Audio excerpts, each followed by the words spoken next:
PA Remaja, Pemahaman Alkitab atau Persekutuan Remaja. Kita boleh sama-sama berkumpul, meskipun ya saya tahulah kita sama-sama susah, kadang males ya, kadang lupa juga. Tapi kita boleh ikutlah kesempatan ini, karena ini adalah hak istimewa kita sebagai remaja. Kali kita sebagai remaja itu paling kan dari 1 SMP sampai 3 SMA. Setelah 3 SMA, udah nggak remaja lagi, itu pemuda. Berarti masa remaja itu 6 tahun. Masa sekolah minggu 6 sampai 7 tahun, kan balita, terus kelas 1 SD sampai 6 SD 7 tahun. Nah, nanti masuk ke jenjang pemuda itu lebih lama. Berarti umur 18 sampai mungkin umur 30, 40, 35 lah gitu ya. Itu pemuda. Nah, mumpung kita sama-sama masih remaja, 6 tahun ini kita belajar bersama-sama di gereja, itu sangat bagus. Itu untuk memperlengkapi kita semua. Nah, supaya kita bisa ikut PA Remaja atau mendengarkan firman lebih baik, sebenarnya ada 3 hal yang perlu kita siapkan. Ya, selain hati, selain pemikiran kita perlu siapkan pertama Alkitab, kedua kertas kosong atau ketretan gitu ya, supaya kita bisa catat nih poin-poin dari pengkhotbah apa, dan ketiga alat tulis. Nah, itu akan beda sekali kalau kita tuh waktu dengerin firman sebatas dengar saja, atau dengan kertas, bolpen, sama Alkitab. Itu berarti kan kita lebih fokus, lebih serius. Nah, jadi Ko Marvin, Vikaris Marvin di sini sarankan kalian bawa Alkitab, nanti kan buka Alkitab. Kemudian coba aja kertas kosong aja. Terus kalau udah ada catatan itu mau diapain? Ya kalian buang nggak apa-apa. Tapi setidaknya waktu kalian catat di kertas kosong itu dengan tulisan kalian, kalian lebih fokus mendengarkan firman Tuhan, gitu ya. Nah, itu kita perlu belajar terus. Kayak saya juga kalau kedengar khotbah sukanya nyatet juga. Supaya apa? Ya supaya nggak ngantuk ya, supaya lebih fokus, nggak tergoda untuk buka aplikasi lain, WA dan lain-lain gitu ya. Nah, itu bisa lebih fokus. Oke, hari ini kita akan bahas tema Roh Kudus, yaitu Roh Kudus sebagai penghibur. Saya undang kita semua untuk berdoa sekali lagi sebelum kita mendengarkan firman lebih lanjut. Mari kita sama-sama tundukkan kepala kita berdoa kepada Tuhan. Tuhan Bapa kami yang di surga, kami datang padamu Tuhan di sore hari ini. Dengan segala keberadaan kami bersyukur Tuhan memberikan kami tubuh yang sehat. Kami bersyukur Tuhan memberikan kami teknologi, alat, supaya kami bisa online, dan juga bersekutu di dalam PA Remaja ini. Kami berdoa Tuhan, supaya Tuhan boleh terus memberkati kami yang mau mendengarkan firman Tuhan yang disampaikan. Kiranya kami boleh belajar terus mengenal pribadi Tuhan dalam hidup kami. Kami membutuhkan firman Tuhan. Sebab kami hidup ini bukan dari roti saja, tetapi dari firman Tuhan yang keluar dari mulut Tuhan. Kiranya Roh Kudus bekerja, sehingga kami boleh mendengarkan firman Tuhan dengan sukacita, dengan semangat. Dalam nama Tuhan Yesus Kristus, Tuhan dan Juru Selamat kami yang hidup, kami sudah berdoa. Amin. Tema kita pada hari ini adalah The Holy Spirit as Comforter, ya. The Holy Spirit as Comforter. Ya, Roh Kudus sebagai penghibur. Roh Kudus sebagai penghibur. Pertama-tama, ya kita tahu ya, kita membahas tema ini dari buku ya, Dasar-dasar Kebenaran Iman Kristen, R.C. Sproul. Itu Robert Charles Sproul, itu adalah penulis buku ini. Kita sudah masuk ke dalam bab tentang Roh Kudus, dan kita akan membahas sebelum itu, kita akan bahas dulu, sebelum kita mengenal lebih lanjut Roh Kudus, kita bahas dulu perbedaan comfort versus entertainment. Pertama-tama kita bedakan ini dulu, meskipun istilahnya tuh sama ya. Meskipun istilahnya itu dari tema ini sama, mirip-mirip lah. Tentang hiburan, tentang penghiburan. Tapi keduanya memiliki perbedaan, baik comfort ataupun entertainment. Bedanya tuh sangat jelas gitu ya. Nah, apa sih entertainment? Entertainment pada umumnya ya menjelaskan tentang sebuah tindakan yang menyediakan atau disediakan untuk kesenangan, kenikmatan manusia. Sebuah tindakan menyediakan kesenangan bagi manusia itu entertainment. Sebuah kondisi di mana kita disediakan kenikmatan itu entertainment. Nah, biasanya entertainment itu bicara soal kenikmatan duniawi atau fisik secara jasmani. Misalkan tadi siang Ko Marvin makan soto Banjarmasin di Solo. Tadi ada tamu dari Semarang, terus Ko Marvin ya ngobrol lah di sana. Makan soto. Tempatnya outdoor, jadi cukup aman dari pandemi, ya agak sepi juga tadi. Nah, kemudian Ko Marvin makan soto Banjar, itu ada di satu kafe dekat gereja, dekat GRI Solo. Nah, waktu Ko Marvin makan, itu dapat kenikmatan. Itu sebenarnya entertainment. Ya, soto Banjar itu kuahnya kuning, ya ada kunyitnya, pokoknya enak lah makan. Nah, itu adalah sebuah entertainment juga. Kenapa? Kita dapat kesenangan, kenikmatan. Nah, contoh lainnya adalah di gambar slide tersebut. Ada apa ini? Kamera, ada film, ada kalau kalian di kamar kalian suka speaker, ya. Kalau Marvin juga ada speaker ini nih, speaker robot ya, speaker robot. Terus di sininya jam. Jadi ada jam, depannya tuh jam, ya. Depannya jam, terus belakangnya speaker. Ini bicara soal apa? Entertainment. Jadi kalau mau lihat jam bisa lihat jam. Kalau mau dengar lagu lewat Bluetooth-nya. Nah, itu adalah bicara soal entertainment. Terus ini apa? Ada film ya, itu zaman dulu pakai kertas film kayak gini. Kemudian ada kamera zaman dulu, gambar-gambar itu gambar-gambar entertainment juga. Kita punya gambar yang bagus, suka hewan, tumbuhan, itu entertainment. Nah, ini yang paling kalian suka. Masa-masa remaja pasti suka main game. Mobile Legend, Free Fire, ya. Terus apa lagi? Sims mungkin, main Sims. Terus apa lagi? Aduh, saya juga nggak tahu ya. Udah lama nggak main game. Nah, ini juga ada lagu. Ini CD atau isi lagu atau film ya. Ini adalah entertainment. Ini bicara soal entertainment. Bukan hanya itu, ada seorang perempuan, ini mungkin sudah cukup tua ya, ibu-ibu. Dia tiduran di sofa. Ya, tiduran di sofa, baca apa tuh? Nggak tahu, koran mungkin ya. Baca koran sambil kakinya ke atas. Terus ditemani anjing peliharaan. Itu namanya menikmati hidup. Entertainment itu bicara soal suasana yang nyaman, yang enak, ya, yang cozy. Ya, bahasa pemuda itu cozy. Yang nyaman tuh di mana nih? Kafe, kayak gitu ya. Makanan, minuman bisa. Acara atau pertunjukan bisa juga menjadi aktivitas yang dirancang untuk menghibur. Nah, itu ya hiburan. Nah, mungkin ini kalian di masa pandemi ada saja hiburan kalian ya, entah baca komik yang nggak berhubungan dengan gadget bisa aja. Nah, tapi intinya adalah entertainment itu bicara soal yang menghibur lah, rancangan aktivitas maupun acara yang menghibur. Nah, sekarang ya, kalau Marvin tanya, game online sama PA online, ya, mana yang entertainment? Ya jelas ya, apa? Game online. Lalu PA online ini apa? PA online ini bukan entertainment.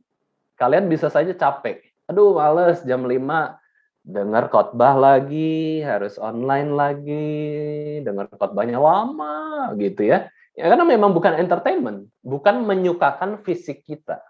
Tapi PA online adalah pasti comfort. Nah, ini bedanya. Nah, sekarang kita masuk ke pengertian comfort. Itu ada dua jenis. Ada dua jenis.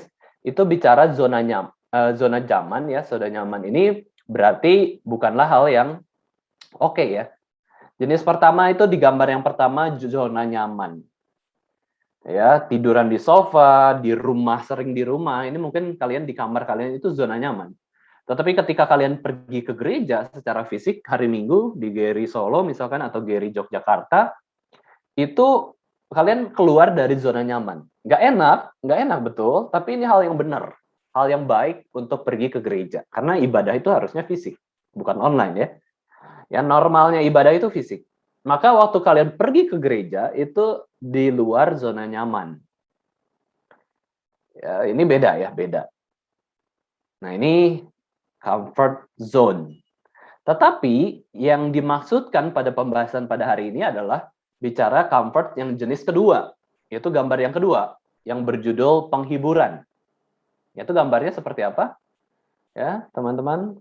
Itu ada gambar laki-laki, ya, terus memegang pundak perempuan yang sedang nangis, sedih, nggak tahu kenapa. Entah dimarahi orang tua, entah disakiti teman, ya, entah nilai ujiannya jelek, dia sedih sekali, anak remaja kurang lebih ya, perempuan itu sedih. Nah itu ada laki-laki yang menghibur kepada orang yang kesulitan dan sedih. Laki-laki itu datang memberikan encourage, ya encourage, ayo tenang, kamu pasti bisa lewati kesulitan yang ada. Dikasih nasihat, dirangkul penuh kasih. Nah ini tentu bukan om-om ya, bukan om-om yang tidak dikenal, tapi ini gambar menjelaskan tentang Tuhan Yesus. Tuhan Yesus yang menghibur anak perempuan yang sedang sedih. Itu digambarkan Yesus menghibur kita yang sedang sedih. Jadi comfort atau penghiburan itu tentang apa? Tentang kondisi yang nyaman yang diberikan orang kepada kita. Itu comfort. Ya, kondisi yang nyaman, mudah, kondisi yang bebas dari rasa sakit, rasa kesulitan, ya, kendala, itu adalah comfort. Comfort juga sebuah tindakan meringankan atau mengurangi rasa sedih atau mengurangi rasa tertekan dari seseorang. Tahu ya, bedanya rasa sedih sama tertekan itu tahu. Kalau rasa sedih kan, wah, nggak bisa sekolah, nggak bisa ibadah online, misalkan sedih karena situasi kondisi. Tapi kalau tertekan itu nggak ke arah sedih sih, ke arah nggak nyaman. Ya, misalkan kenapa ya? Dimarahi orang tua lah, itu kita tuh nggak sedih, kita bisa karena rasanya tuh tertekan aja. Duh, nggak enak ya dimarahi, misalkan kayak gitu ya. Atau takut, itu juga tertekan. Nah, sekarang kalau kita lihat, dibandingkan dua jenis comfort, nyaman ini, penghiburan ini, ya, tentang hiburan ini, acara gereja itu lebih ke arah mana? Ya, kita tahu ya, tadi saya sudah contohkan, acara gereja itu lebih ke comfort. Bukan zona nyaman loh. Tapi penghiburan, entertainment bukan juga. Tetapi comfort atau penghiburan. Maka dari itu, waktu kita datang ke acara gereja, harus punya pendekatan yang berbeda. Jangan mau kenikmatan daging. Misalkan di gereja ada yang pengen lagunya jedak-jeduk. Ya, yang semangat dong. Kalau GRI kan gereja Reform lagunya himne, teratur, biasa pakai piano sama biola aja, nggak ada band ya, nggak ada yang gedebak-gedebuk gitu. Memang nggak terlalu nyaman mungkin untuk fisik telinga kita, tapi itu menenangkan, comfort. Kalau mau entertainment, ke konser musik aja, nggak apa-apa. Bukan di gereja denger band-band gitu, ya udahlah, itu kan entertainment. Tapi kalau gereja ini bukan bicara soal entertainment. Acara gereja tidak bicara kita harus senang nih, fisik kita harus semangat, bahkan harus keringetan ya. Jangan kedinginan misal. Kalau di gereja kadang-kadang kita kedinginan ya. Harus keringat, loncat-loncat, nyanyi-nyanyi yang keras, teriak-teriak. Wah, itu bukan acara gereja. Itu acara umum, entertainment. Kita gereja itu adalah comfort. Acara gereja di mana kita memperoleh pertumbuhan iman, ya, memperoleh penghiburan dari Tuhan Yesus. Nah, sekarang kita akan bahas dari Yohanes 14 ayat 16 sampai 18. Itu bicara soal Yesus berdoa untuk kita sebelum Yesus pergi meninggalkan para muridnya di dunia ini, naik ke surga ya. Nah, Ko Marvin minta berarti ada 3 orang membacakan untuk kita semua. Saya tunjuk aja ya.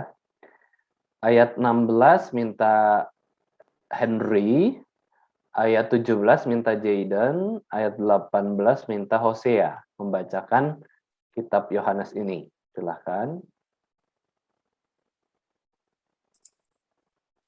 Yohanes 14 ayat 16. Aku akan minta kepada Bapa, dan ia akan memberikan kepadamu seorang penolong yang lain, supaya ia menyertai kamu selama-lamanya. Ya, ayat 17, Jaden. Itulah kebenaran. Dunia tidak dapat menerima dia, sebab dunia tidak melihat dia dan tidak mengenal dia. Tetapi kamu mengenal dia sebab ia mengetahui kamu dan akan diam di dalam kamu. 18. Tidak akan meninggalkan kamu sebagai yatim piatu. Aku datang kembali kepadamu. Oke, terima kasih. Jadi di sini adalah kisah bagaimana Yesus itu mau perjamuan malam terakhir atau perjamuan kudus ya. Nah, dalam pengajarannya ya di ruang atas satu rumah itu waktu malam menjelang kematian Yesus di atas kayu salib, Yesus bicara panjang lebar tentang Roh Kudus. Ya, sebelum dia pergi, Yesus berkata, "Aku Allah Anak berdoa kepada Allah Bapa, dan Allah Bapa akan memberi kamu penolong yang lain." Itu ayat dari Yohanes 14 ayat 16. Jadi Yesus berdoa kepada Allah Bapa, ya Bapa, berikan penolong yang lain supaya penolong yang lain itu menyertai para murid, para orang Kristen. Jadi kita bisa melihat di sini, ya, helper itu ditujukan yang pertama-tama kepada siapa? Kepada Yesus. Karena Yesus berdoa kepada Allah Bapa, Bapa, tolong berikan penolong yang lain. Berarti penolong yang pertama itu siapa? Yesus Kristus. Penolong yang lain itu siapa? Roh kebenaran atau Roh Kudus. Nah, ini unik.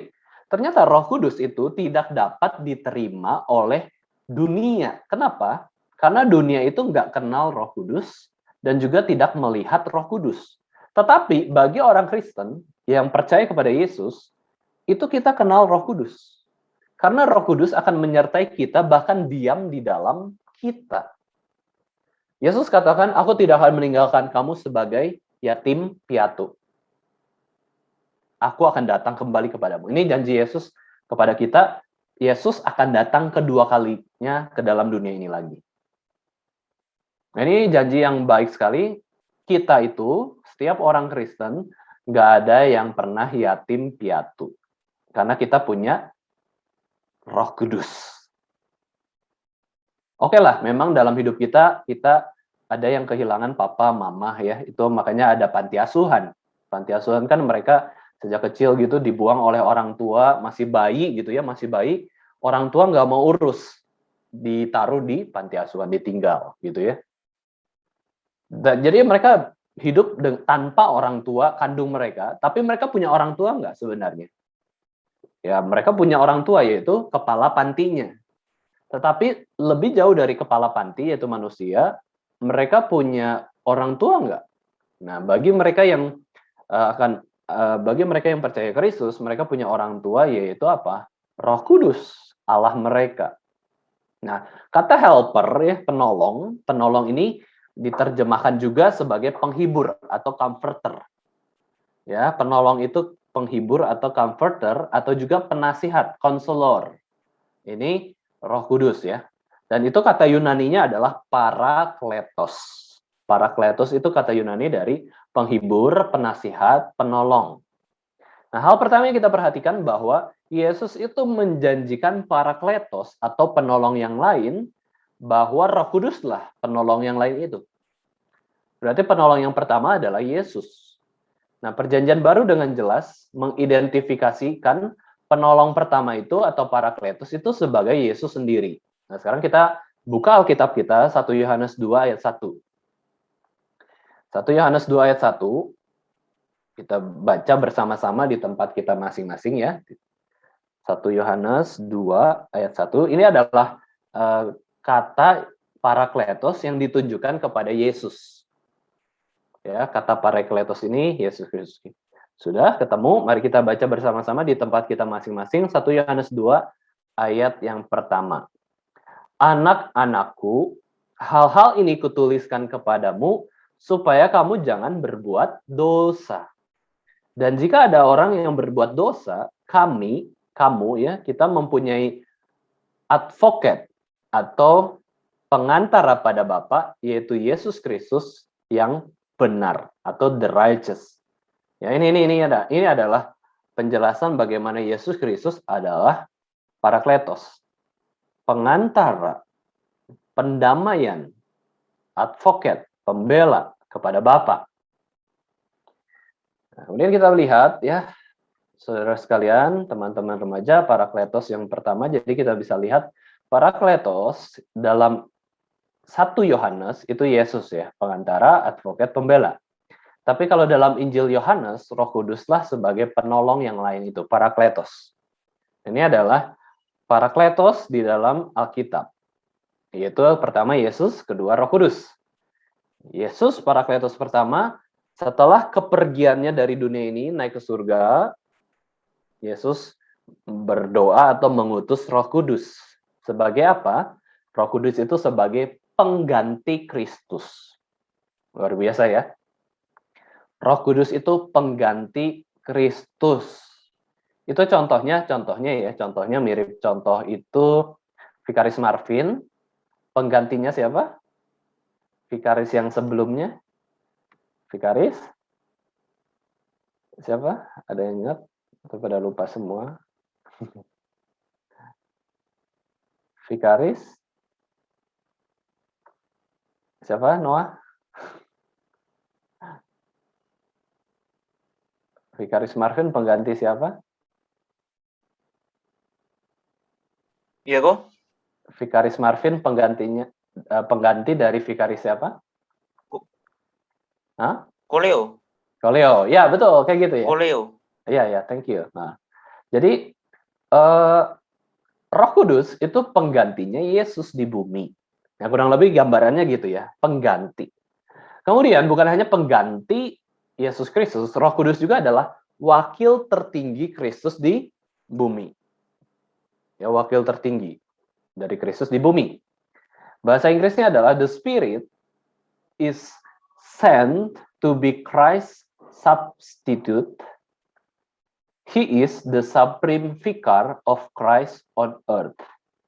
Jadi Roh Kudus diutus sebagai pengganti Kristus.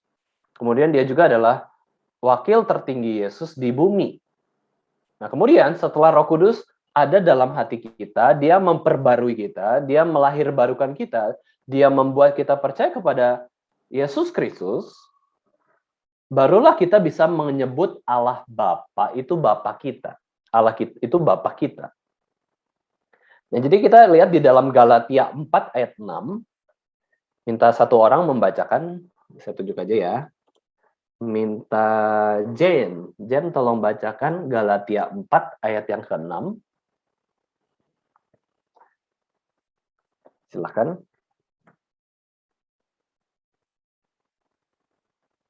Galatia 4 ayat 6, Jen.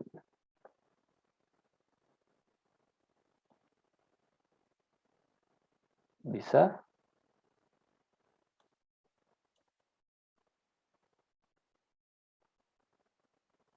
Mungkin belum bisa ya.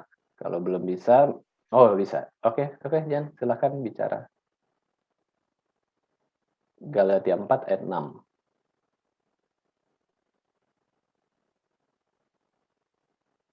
Silakan. Karena kamu adalah anak, maka Allah telah menyuruh roh anaknya ke dalam hati kita yang berseru, ya Aba, ya Bapa. Oke, terima kasih. Jadi kita bisa lihat Allah telah menyuruh roh anaknya ke dalam hati kita, itu Yesus Kristus ya. Roh anaknya kan mengacu kepada Yesus Kristus. Tapi Yesus Kristus juga bisa kita terima dalam hati kita karena ada apa? Karena ada Roh Kudus.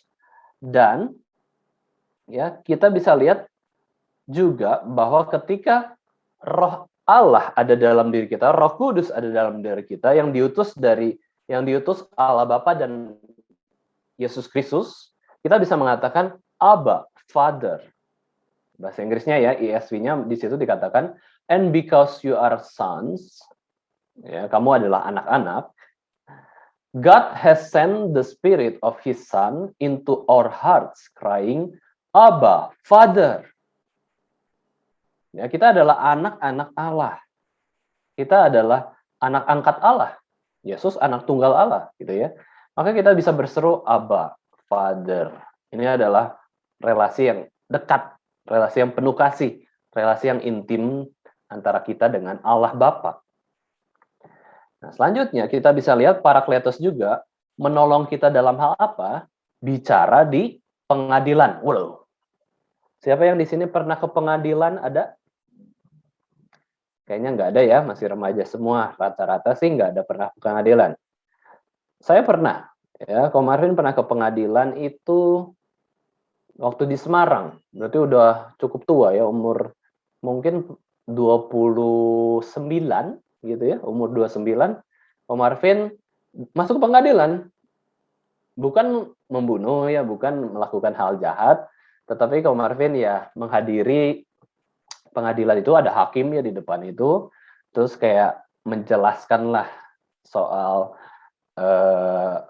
saksi. Jadi saksi ahli menyatakan perceraian itu dilarang di agama Kristen. Dijelasin ya, perceraian itu dilarang di agama Kristen. Kami tidak menghendaki perceraian.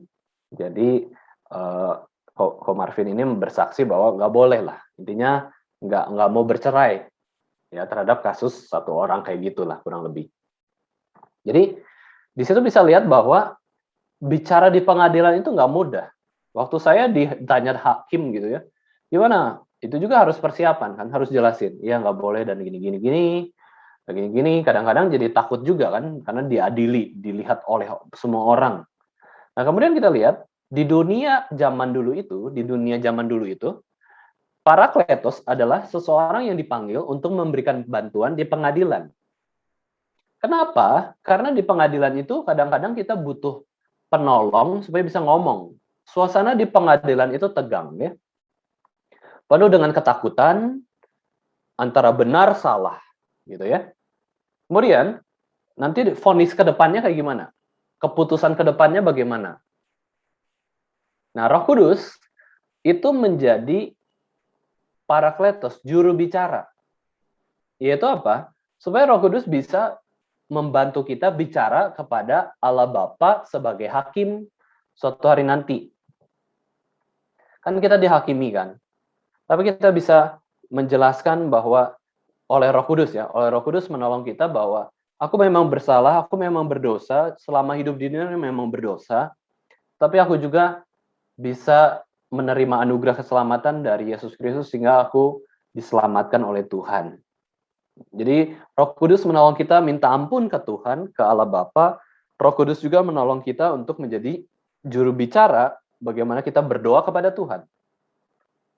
Nah, kemudian ya, teman-teman remaja, kita bisa lihat juga Rasul Paulus pernah menulis kepada gereja di Roma. Dia katakan demikian juga Roh Kudus membantu dalam kelemahan kita. Nah, mari kita lihat Roma 8 ayat 26 sampai 27. Om Arvin minta Jordan membacakan ayat 26, lalu Kevin 27. Roma 8 ayat 26 dan 27. Itu ada di slide juga ya. Roma 8 ayat 26 dan 27. Silakan. Halo, Ko Marvin. Ya, Jordan bisa. Ayat 26. Oke. Demikian juga Roh membantu kita dalam kelemahan kita, sebab kita tidak tahu bagaimana sebenarnya harus berdoa. Tetapi Roh sendiri berdoa untuk kita kepada Allah dengan keluluhan yang tidak terucapkan. Keluhan ya, keluhan. 27, Kevin.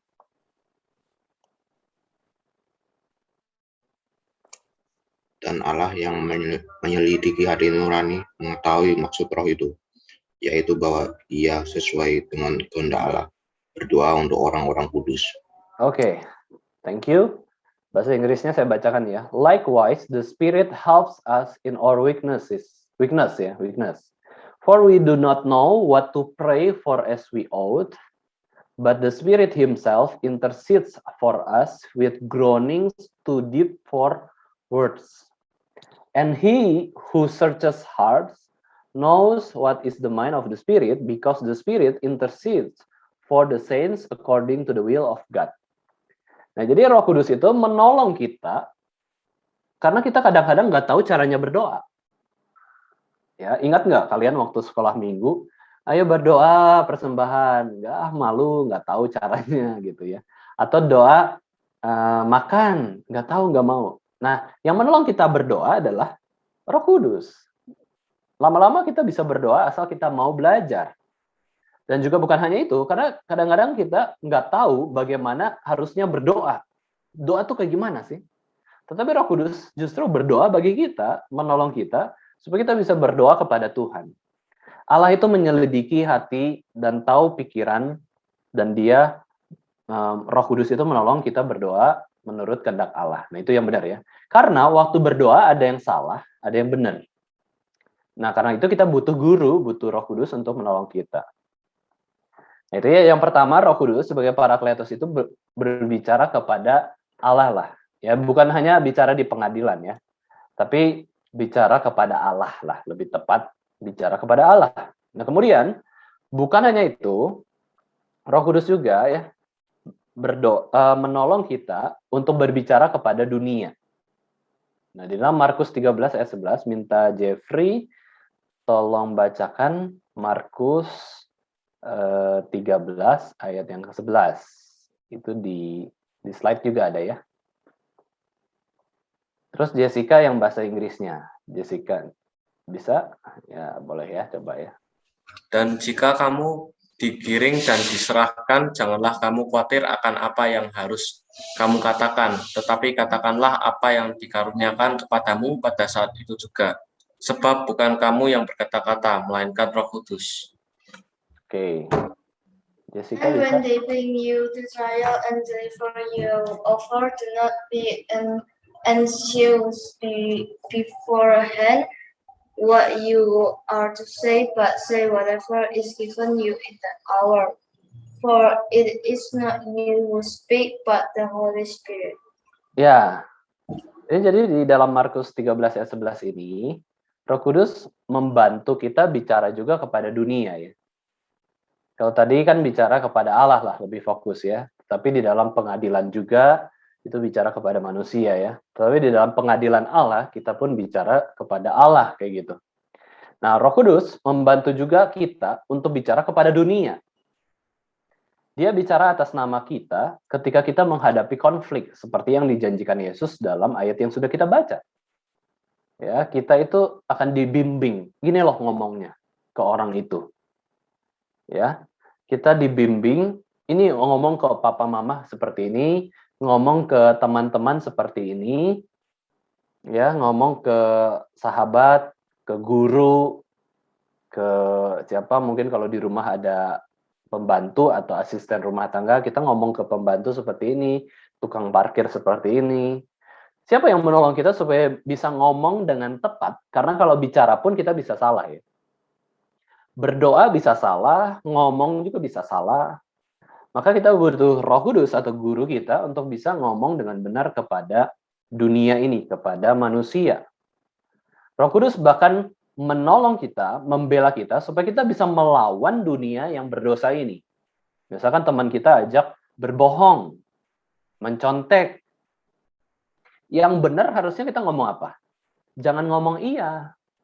Ngomong tidak. Saya nggak mau, maaf. Boleh ngomong maaf, maaf, saya nggak mau kasih contekan.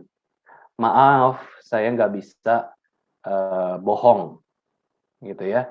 Maaf, saya nggak boleh main-main kelamaan nih, udah 3 jam main terus, misalkan ya. Udah berhenti, ya nanti badan bisa sakit, mata bisa minus ya. Kemudian ya tugas-tugas nggak selesai. Nah itu kita bisa menolak. Minta maaf dulu nggak apa-apa. Memang kita nggak salah. Nolak tuh nggak salah kok. Cuman kan supaya orang itu tuh nggak marah, nggak terlalu ngambek gitu ya. Kita ngomong maaf ya. Kan itu karena itu melawan kehendak dia kan. Nah, kita maaf. Udah maaf, sorry nggak bisa. Gitu nggak bisa. Saya harus ada tugas ngerjain. Saya harus ikut PA remaja jam 5 sore jadi nggak bisa main kayak gitu kan. Boleh aja. Nah itu kita bisa lawan ajakan-ajakan dunia itu yang yang kurang baik lah, nggak selalu berdosa ya, yang kurang baik, kurang bermanfaat kita bisa tolak. Ya bisa, Roh Kudus itu memang tugasnya menginsafkan dunia akan dosa, diinsafkan, disadarkan ini dosa, ini salah, ini nggak berguna, nggak usah dilakukan. Nah Roh Kudus bekerja untuk menolong kita juga bisa taat kepada firman Tuhan, melawan serangan-serangan dari iblis terutama ya. Iblis kan suka goda kita, udah ya nggak usah ibadah, nggak usah baca Alkitab, nggak usah berdoa. Nah, ini kita harus menolak godaan iblis itu dengan kuasa siapa? Kuasa Allah Roh Kudus. Nah, kemudian kita belajar lagi tentang Parakletos. Ada dua aspek ya, dua aspek dari Parakletos ini yang perlu kita perhatikan. Memang perannya itu sebagai penghibur ya. Jadi kita ingat Roh Kudus adalah roh penghibur. Tapi kita bisa lihat lagi secara khusus aspek ini. Yang pertama, berarti Roh Kudus ini adalah sebagai sumber penghiburan yang lembut bagi yang terluka. Jadi Roh Kudus itu sumber air. Misalkan kayak sumur lah. Sumur itu tuh dalamnya digali, tanah itu digali berapa meter ke dalam, terus di tanah itu tuh ada aliran air. Jadi secara tidak sadar di bawah kaki kita itu ada airnya, aliran air lah. Memang lapisan tanah begitu dalam ya. Nah, kemudian ketika sumur itu digali, tanah itu digali, jadinya sumur, dikasih semen, ya, terus ada airnya di bawah sehingga orang bisa ambil. Sekarang kan pakai sanyo ya, pakai alat listrik itu apa? Pompa air ya, pompa air listrik, nyedot air langsung dari bawah ke atas sehingga kita bisa mandi kayak gitu. Nah, itu adalah sumber airnya itu bukan dari pompanya. Bukan dari embernya ya, tetapi sumber air itu dari bawah tanah itu. Di situ limpah banget. Banyak sekali air. Ya, bayangin ya, setiap rumah itu bisa ambil air dari bawah. Apalagi kalau kita mandinya berember-ember ya, habis mandinya lama, main air gitu ya. Habisnya banyak loh kan. Kita aja mungkin berapa liter ngabisin satu orang mandi.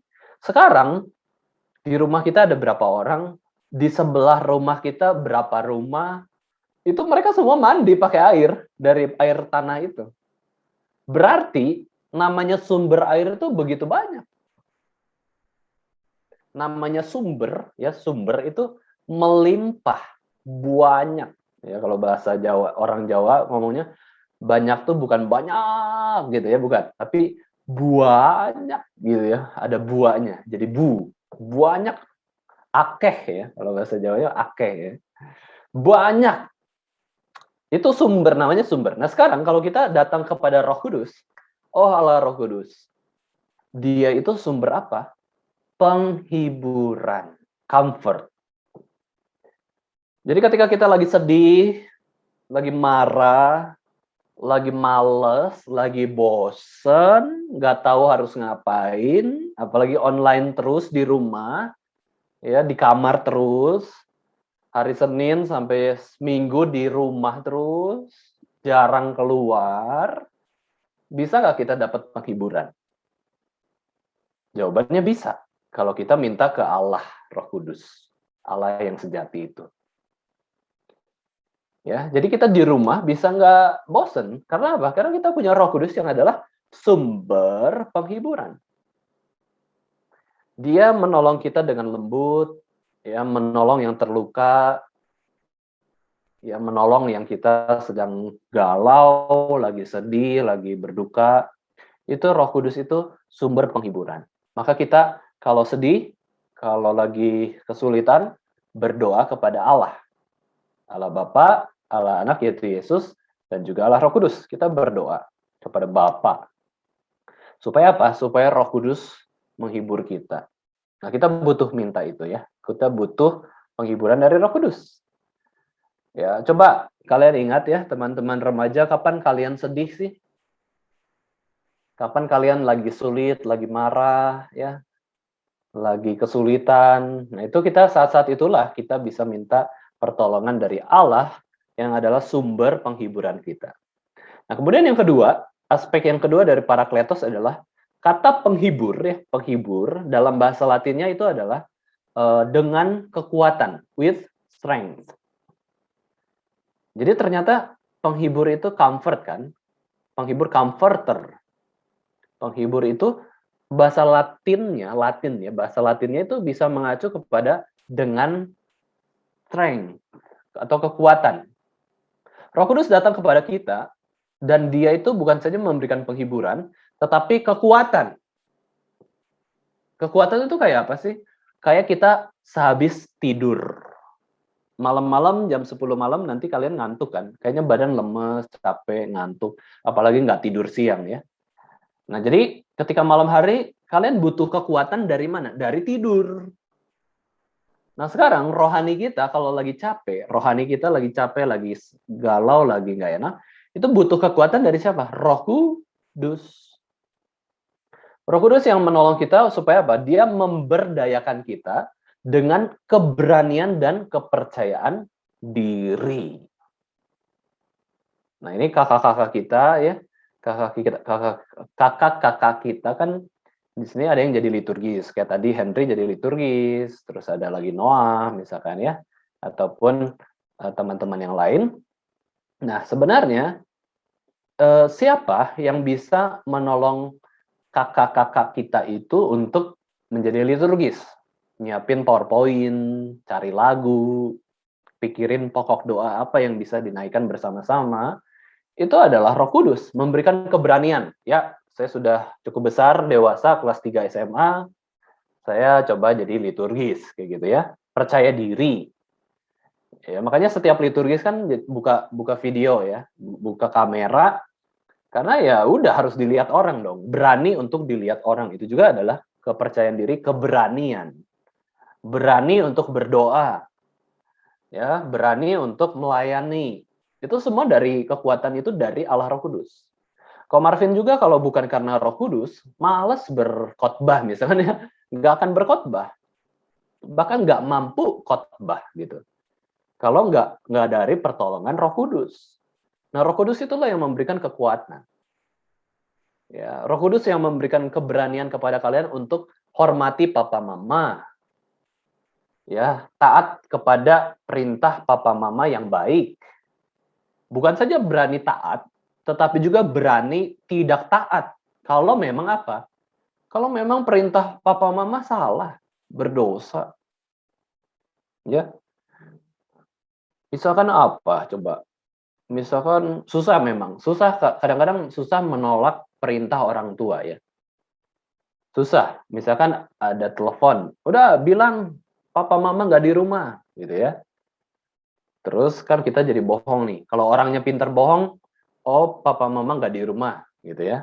Tapi kalau orangnya lugu ya, dia akan berkata, oh papa bilang ya, papa barusan bilang katanya dia nggak ada di rumah. Jadi ketahuan dong. Papa bilang bahwa dia nggak ada di rumah, padahal ya berarti ada di rumah. Itu bohongnya kurang cerdik ya. Tapi ya dua-duanya bohong, dua-duanya berdosa, itu nggak boleh. Misalkan disuruh orang tua bohong, disuruh orang tua melakukan yang jahat, yang berdosa, kita berani untuk menolak. Bukan berarti nggak menghormati, karena kita menghormati Allah. Jadi Roh Kudus menolong kita untuk berani taat, tetapi sekaligus berani tidak taat yang berdosa, ya kepada hal yang berdosa. Kita berani berkata tidak kepada dosa. Itu jadi maksudnya kekuatan dari Roh Kudus. Jadi kita bisa lihat Roh Kudus itu sebagai penghibur, menguatkan kita bahwa di dalam Kristus, di dalam Tuhan Yesus, kita itu bisa lebih dari pemenang. Kita ini bisa lebih dari orang yang menang, orang yang kuat, orang yang menang, ya, pemenang atau juara. Itu adalah orang yang rajin, orang yang mampu, orang yang pintar, dia bisa juara di kelas misalnya. Nah, jadi kita meskipun nggak juara di kelas lah, tapi kita bisa lebih dari yang juara di kelas, yang ranking 1 ataupun yang pintar lah. Kenapa? Dalam artian apa? Dalam arti kita lebih taat kepada Tuhan. Ada nggak orang pintar yang nggak taat sama Tuhan? Banyak. Orang bisa baca buku ilmu pengetahuan begitu banyak, tapi nggak baca Alkitab sama sekali. Orang bisa aja pintar, kaya, ya bisa saja rumahnya banyak, bisnisnya lancar, tapi nggak ibadah ke gereja, nggak takut Tuhan, ya bahkan jahat, bisa aja, bisa. Nah, tapi yang membedakan kita sebagai orang Kristen adalah kita itu lebih dari mereka. Yang kelihatannya bagus bagi dunia. Kita lebih dari mereka karena apa? Karena kita taat. Karena kita mau belajar firman Tuhan, kita taat pada perintah Tuhan. Nah, terakhir teman-teman remaja semua, kita bisa lihat kesimpulan, ada 3 hal ya. Pertama, Yesus adalah penghibur pertama. Ya, penghibur pertama kita dalam perannya sebagai apa? Sebagai pembela di hadapan Bapa, pengantara. Ya kan Bapa kan memvonis kita, kamu tuh bersalah, kamu itu berdosa, kamu harus masuk neraka. Kemudian Yesus sebagai penghibur yang pertama itu menyatakan tidak. Ya, dosa dia sudah ditanggung oleh Yesus Kristus. Maka Yesus Kristus memberikan kebenarannya kepada kita sehingga kita boleh masuk ke surga. Itu Parakletos, penghibur pertama, yaitu Yesus Kristus. Kemudian Roh Kudus juga yang menolong kita bicara kepada Bapa di pengadilan, aku bisa selamat itu bukan karena aku baik, bukan karena aku puasa, bukan karena aku ibadah, bukan karena aku berbuat baik, bukan karena aku berdoa atau baca firman, bukan. Tapi aku selamat itu karena anugerah Tuhan Yesus Kristus. Nah, yang ngomong kayak gitu tuh Roh Kudus menolong kita bisa ngerti kita selamat itu karena apa? Perbuatan baik atau karena anugerah Yesus Kristus. Nah, yang kedua, kesimpulan yang kedua, Roh Kudus adalah penghibur yang lain yang menggantikan Yesus setelah kenaikan Yesus ke surga. Jadi kita punya 2 penolong yang jelas-jelas dinyatakan di dalam Alkitab. Tetapi kalau kita bertanya, lalu Allah Bapa penolong kita nggak? Ya penolong juga. Allah Tritunggal, Allah Bapa, Allah Anak yaitu Yesus, dan Allah Roh Kudus, ketiganya tuh penolong. Satu Tuhan, 3 pribadi ya. Kita ingat Allah Tritunggal. Kita punya penolong loh. Dan penolong kita itu Allah, bayangin. Itu ibarat kita itu warga negara Indonesia, penolong kita siapa? Bapak Presiden. Tuhan itu jauh melebihi Bapak Presiden. Nah, kita tuh punya penolong harusnya bersyukur. Penolong yang sejati yaitu Tuhan sendiri. Yang ketiga, Roh Kudus bertindak sebagai penolong kita di saat ini atau present ya. Present, now, ya, here and now itu ada penolong. Ya, jadi kita waktu menjalankan tugas-tugas kita baik di rumah lah ya, di rumah. Apalagi online kan, kita mungkin ada tugas nyuci piring, nyapu, bersihin kamar, rapihin tempat tidur, ya siramin tanaman mungkin kalau ada tanaman di rumah, pelihara binatang peliharaan. Nah itu yang menolong kita siapa? Roh Kudus. Tugas sekolah, misalkan kita mau mid test, kita mau ujian, atau kerjaan tugas-tugas yang rumit. Penolong kita siapa yang utama? Roh Kudus. Ya, tapi boleh nggak kita minta tolong teman kita atau keluarga kita? Boleh, kalau memang tugasnya itu boleh. Ya, guru sekolah bilang kamu boleh ditolong oleh teman-teman, itu boleh. Tapi kalau guru sekolah bilang itu tugas kamu yang ngerjain sendiri, harus ngerjain sendiri. Ya, nggak boleh minta tolong teman, keluarga, nggak boleh. Namanya sudah tugas sendiri, kerjaan tugas sendiri, itu namanya bertanggung jawab. Kalau kita minta orang tua untuk buatin tugas kita bohong. Karena apa? Yang dapat nilai itu nama kita kan. Kita serahin tugas ke guru. Namanya nama siapa? Nama kita. Tapi yang kerjain orang tua. Itu bohong. Itu berdosa. Nggak boleh. Ya, maka terus gimana? Saya nggak bisa ngerjain ini. Minta Tuhan. Tuhan kan penolong kita. Jadi ala kadarnya aja. Kita ngerjain sesuatu, yang penting ini kerjaan kita sungguh-sungguh, kita serahin ke guru, itu lebih terhormat daripada kerjaan kita, tugas kita bagus, tapi kita bohong. Ini karya saya. Tapi yang ngerjain misalkan teman kita, atau orang tua kita, atau saudara kita, kakak kita misalkan. Itu nggak terhormat. Itu pembohong, itu penipu. Kita nggak boleh kayak gitu, apalagi zaman online ya. Zaman online siapa sih yang tahu kerjain tugas siapa? Ada juga di zaman kuliah ya, nanti kalian kalau udah jadi pemuda zaman kuliah, ada namanya joki skripsi. Ini tugas akhir nih. Tugas akhir harusnya kan namanya nama saya. Tapi yang ngerjain itu orang lain dengan kita bayar misalkan 1 juta.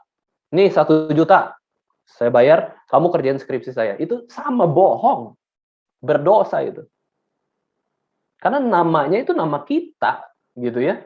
Kalau mau jujur, nama itu, nama yang ngerjain tugas kita, tampilin, tapi kan nggak boleh. Kan? Itu namanya kita nggak bertanggung jawab. Nah, siapa penolong kita membuat tugas, kalau kita nggak ngerti, nggak bisa, ya Tuhan sendiri. Nanti Tuhan arahin. Memang kita tanya ke Tuhan, Tuhan saya nggak bisa buat tugas ini. Nggak apa-apa. Tuhan bilang kamu kerjain aja. Pasti lulus. Pasti berhasil. Nggak lulus juga nggak apa-apa. Yang penting Tuhan sertai. Nanti Tuhan arahin nih. Ya, Tuhan arahin kita bisa minta tolong yang tepat siapa.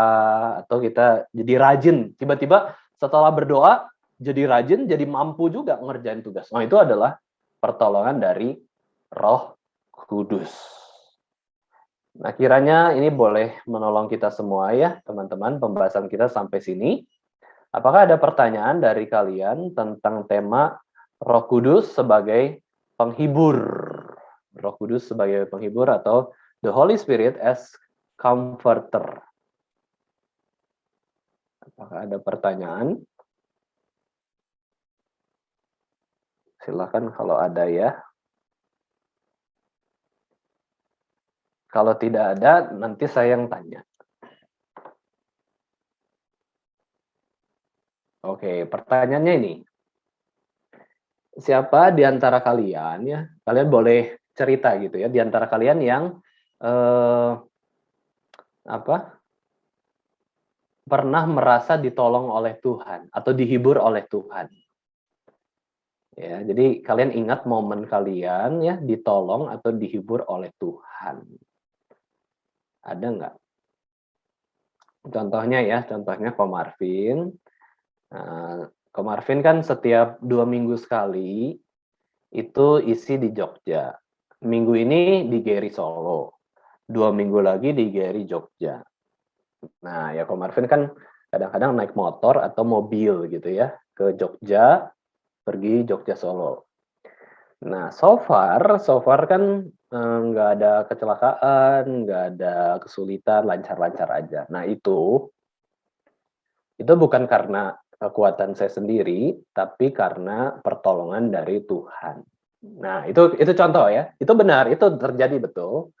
Nah, kalian mungkin ada yang mau sharing pengalaman kalian sendiri ditolong oleh Tuhan seperti apa? Boleh. Coba siapa? Henry? Ada pengalaman apa, Henry? Ya, pengalaman itu di paling pas ujian Ujian ya? pernah kan pas ujian itu pernah lupa tuh lupa jawabannya. Terus kan orang tua kan papa pernah sering ngomong kalau misalkan lagi ujian itu ada yang lupa, langsung berdoa minta pertolongan Roh Kudus. Ya di situ saya berdoa dan ya habis itu 10 menit setelahnya ya ingat langsung ingat. Ya itu mungkin salah satu. Ya. Oke, thank you Henry. Bagus ya. Jadi itu langsung instan, cukup instan karena langsung ditolongnya kurang lebih 10 menit. Mikir-mikir jawabannya apa, terus ketemu setelah berdoa. Nah, itu pentingnya berdoa sehingga kita tahu pekerjaan Tuhan. Ada lagi yang lain mau coba cerita? Singkat aja, kita masih ada waktu. Cerita tentang ditolong oleh Tuhan ya. Kalau ditolong oleh orang tua sih sering kan kita dikasih makan, minum, ya kan, dibeliin sesuatu gitu ya. Itu sangat mudah dan sebenarnya kita tahu juga itu dari yang bekerja di belakangnya kan Tuhan ya. Tuhan yang membuat Tuhan yang membuat orang tua kita menjadi baik misalkan ya, yang memelihara, menolong kita. membiayai hidup kita sekali gitu. Oke, kalau tidak ada Kevin, coba Kevin. Ada Vin mau sharing pertolongan Tuhan? Nggak ada sih kok. Belum ya? Oke, nggak apa-apa. Oke, kita doa ya sebelum kita melanjutkan acara kita. Mari kita berdoa kepada Tuhan. Tuhan, terima kasih pada sore hari ini kami boleh datang kepada Tuhan mendengarkan pembahasan firman Tuhan tentang Roh Kudus sebagai penghibur, dan Kau sendiri adalah sumber penghiburan kami. Terima kasih Tuhan sudah menolong kami ketika kami sedih, terluka, disakiti, sendirian, dan juga banyak kesulitan. Terima kasih Tuhan sudah tolong kami di masa pandemi ini, boleh tetap sehat, meskipun kami tahu bahwa begitu banyak orang yang sakit karena virus corona. Tapi Tuhan terus memelihara, memberikan kami kesehatan. Itu pun karena anugerah Tuhan. Kiranya Tuhan dalam setiap hari kehidupan kami boleh memuji Tuhan dan juga terus minta pertolongan kepada Tuhan sebab kami adalah manusia yang lemah, berdosa. Kami butuh pertolongan dari Tuhan dalam mengerjakan segala sesuatu dalam hidup kami, dalam sekolah kami, dalam tugas-tugas kami, keluarga kami. Kiranya Tuhan tolong senantiasa. Dalam nama Tuhan Yesus Kristus, Tuhan dan Juru Selamat kami hidup, kami sudah berdoa. Amin.